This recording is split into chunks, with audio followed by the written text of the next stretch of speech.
Muy buenos días a todos y todas. Mi nombre es Silvia Fernández, soy defensora de derechos de niños, niñas y adolescentes en la República Argentina y estoy aquí presente con el compromiso y la enorme responsabilidad de poder acompañar este proceso democrático y deliberativo en la República de Cuba para la sanción de su nuevo Código de las Familias. Con lo cual, en este breve espacio voy a intentar poner de manifiesto el cumplimiento absoluto de este proyecto de Código de las Familias de los estándares internacionales de derechos humanos en lo que tiene que ver con los derechos de la infancia, los derechos de niños, niñas y adolescentes, de la mano de la Convención de los Derechos del Niño y las observaciones generales de su comité de interpretación, el Comité de los Derechos del Niño. En este sentido, una mirada profunda de este novedoso proyecto de Código de las Familias presenta al interés superior del niño como la noción esencial que rige las relaciones en el ámbito familiar, en el ámbito de las familias,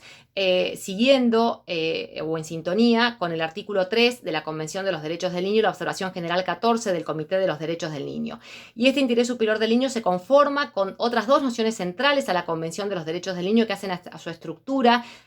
fundamental, que además del interés superior son la noción de autonomía progresiva y el derecho de los niños y niñas a expresar su opinión y a que ésta sea tenida en cuenta. De esta manera se reflejan o se plasman a nivel local o a nivel interno las previsiones del artículo 5 de la Convención de los Derechos del Niño sobre autonomía progresiva y el derecho de niños y niñas a ser escuchados o a ser oídos, que también aparece regulado en la observación general número 12 del Comité de los Derechos del Niño. Es decir, la pauta para poder establecer esta autonomía progresiva son dos nociones, la edad y el grado de madurez suficiente, es decir, aquello que atiende a la evolución de las facultades de los niños y las niñas, y es esta evolución de las facultades la que de alguna manera delinea aquellos que son los principios esenciales no solo del ejercicio de derechos de los niños y niñas, sino también del ejercicio por sus progenitores de la responsabilidad parental. Así, el Código de las Familias reconoce, el proyecto reconoce específicamente la participación de los niños y niñas en su proceso y en su desarrollo evolutivo, la participación en lo que tiene que ver con los pactos de parentalidad, la obligación de los progenitores de escuchar a sus hijos en su desarrollo evolutivo, en cuestiones tan contemporáneas incluso y tan actuales como aquellas que tienen que ver con la participación de niños y niñas en entornos digitales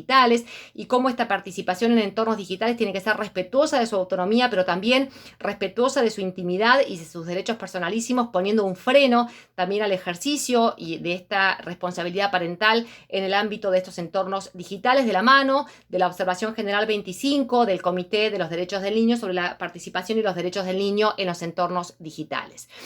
Además, esta autonomía progresiva se ve de reflejo en cuestiones tales como la participación procesal de niños y niñas, que es muy notoria, por ejemplo, en materia de adopción, donde específicamente se establece que niños y niñas son parte en lo que tiene que ver con su proceso adoptivo, con asistencia letrada, si tienen edad y grado de madurez suficiente, e incluso que a partir de los 7 años deben prestar su consentimiento para esta adopción o incluso a una edad menor si presentan esta edad y grado de madurez suficiente. Esta autonomía progresiva también se ve incorporada en las modificaciones al Código Civil al reconocerle capacidad a las personas menores de edad, a pesar de ser personas menores de edad, conforme esta autonomía para todos los actos permitidos por el ordenamiento jurídico y en particular para aquellos que tienen que ver con el ejercicio de sus derechos personalísimos, como por ejemplo se introduce la posibilidad de dictar actos de autoprotección o también la posibilidad de establecer testamento.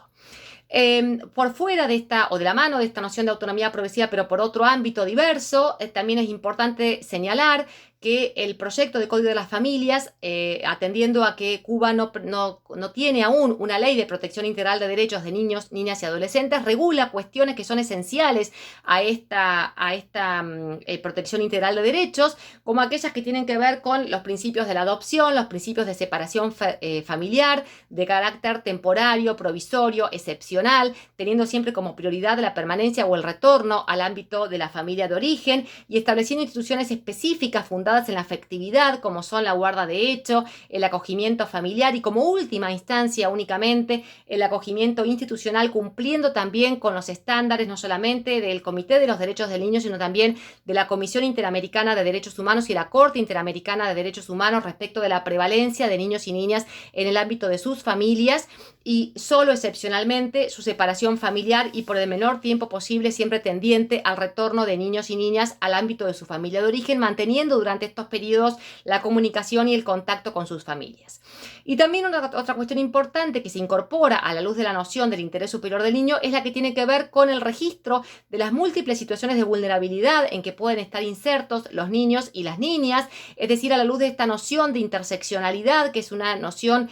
candente, una noción trascendente en el enfoque dinámico de los derechos humanos y que tiene que ver con tener en cuenta diferentes factores, otros factores además de la edad que pueden atravesar la situación de niños y niñas, como son el sexo, el género, la identidad de género, la etnia, la religión, la discapacidad, cuestiones políticas, de idiosincrasia, etc. Es decir, esta noción de múltiples vulnerabilidades que incluso el Código de las Familias recepta como causas específicas que se interpretan como discriminación en el ámbito de las familias y que pueden dar incluso a la reparación de los daños que sufren niños y niñas. Y hablando de situaciones de vulnerabilidad, un aspecto nada menor para terminar es la incorporación de una sección específica del Código de las Familias sobre derechos de las personas con discapacidad, siguiendo los estándares de la Convención sobre los Derechos de las Personas con Discapacidad, introduciendo cuestiones troncales tales como la noción de apoyos, la noción de ajustes razonables, el reconocimiento